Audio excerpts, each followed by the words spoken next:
everyone, welcome back to my channel. Today I was having lunch right here at U Noodle, and look, as I turn around, there is tons of big fat bird sitting on the shopping cart right in front of Safeway. Seeing is believing, right? That is so cool. That is so cool.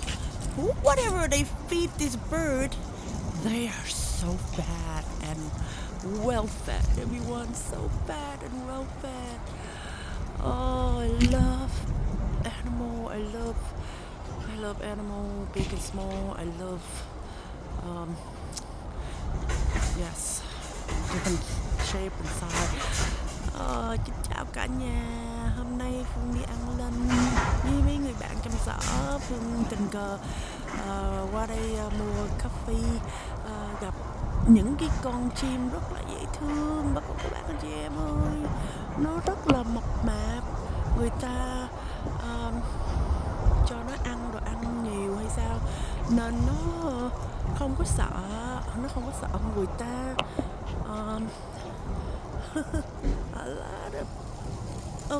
Nhiều con nó rất là mập ú mà nó ngồi ở ngoài này nó phơi nắng, mà con cô bác nó ngồi ngoài này nó phơi nắng, dễ thương ghê. Rất là dễ thương. Nó không có sợ người ta đi vô đi ra tiệm nó không có sợ, nó ngồi đây nó tắm nắng. Phương chỉ muốn quay để share với bà con cô bác anh chị em. Just a short video chúc bà con cô bác anh chị em một ngày thứ sáu, thứ bảy, chủ nhật cuối tuần thật là vui vẻ, lạc quan, yêu đời, bình an và hạnh phúc với gia đình và bạn bè. Thank you for watching, everyone. Please subscribe, give a thumb up, encouraging me to make more fun video like this in the future for everyone to enjoy around the world. Stay strong, healthy, and happy like this bird. That's right, stay strong, healthy, and happy. May love, peace, and harmony will always be with all humankind around the world. God bless, and Buddha bless. God bless and Buddha bless.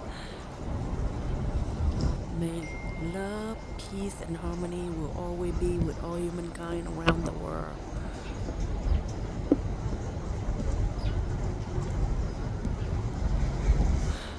Xin cầu cho tất cả chúng sanh cũng an trái lẫn nhau, cầu cho được mọi sự an vui, dân chúng an lành và hạnh phúc.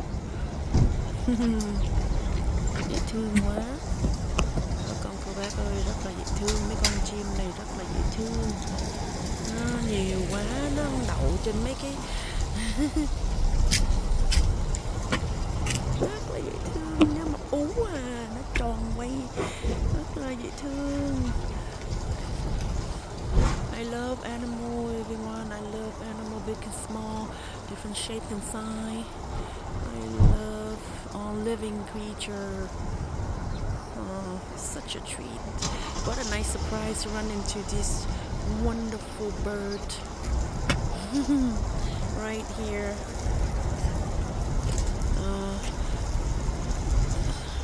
Beautiful sunny day. Một ngày rất là đẹp trời. Rất là đẹp trời bà con cô bác. Chúc bà con cô bác anh chị em ngày thật là vui vẻ, lạc quan, yêu đời, an lành và hạnh phúc bên người thân và gia đình.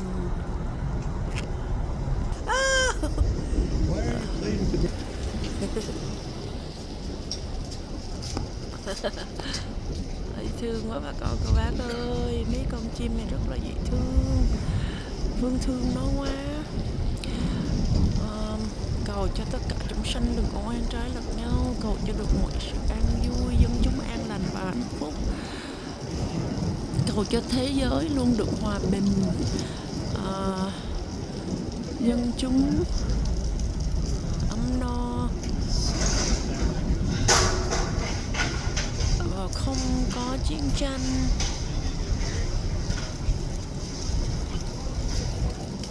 thương quá là thương. Kiếp sau trở lại làm người nha mấy con. Đừng có làm xúc vật khổ lắm nha. Trở lại ăn hiền ở lành tránh ác, giúp đỡ người nghèo khó, cúng dường tam bảo để trở lại làm người nha. Đừng có làm xúc vật bị người ta săn bắn ăn thịt nha mấy đứa con. May love, peace and harmony will always be with all humankind around the world. I wish this bird to come back as human being next life, so they don't have to be hunted or killed for food or for sport. Bye bye birdie, have a wonderful life. Hope to see you again in the near future. God bless and Buddha bless.